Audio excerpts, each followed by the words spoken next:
প্রথম প্রশ্ন, জীবিকা নির্বাহের ক্ষেত্রে স্ত্রীর অনুমতি ছাড়া বা স্ত্রী নারাজ এমত অবস্থায় বিদেশে যাওয়া যাবে কিনা?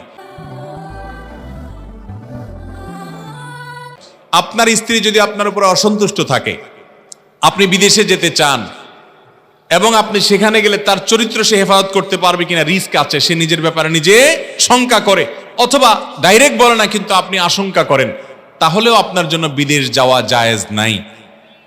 যারা বিদেশ যান, প্রবাসে থান, উপার্জন করার জন্য যান, আমি বলি বিয়ের আগে যাবেন, বিয়ের পরে যদি যান বউ নিয়ে যেতে পারলে যাবেন, আর না হলে প্রবাসে ভাবে থাকবেন না। কারণ প্রবাসে যেতে হলে আপনার দুইটা ভিসা লাগবে, এক হলো যে দেশে যাবেন ওই দেশের ভিসা, আর একটা হলো বউর কাছ থেকে ভিসা নিতে হবে। বউয়ের কাছ থেকে ভিসা নেওয়া মানে হলো অনুমতি নেওয়া যে তুমি যাও, আমার কোনো অসুবিধা নাই, আমি নিজেকে সেফ রাখবো, নিরাপদ রাখবো।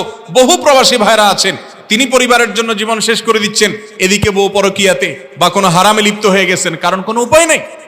এজন্য উদ্দেশ্যহীনভাবে বছরকে বছর প্রবাসে পড়ে থাকা, এটা কোনো বুদ্ধিমানের কাজ হতে পারে না। স্ত্রীর হক আছে, সেটা আদায় করতে হবে, মাথায় রাখতে হবে।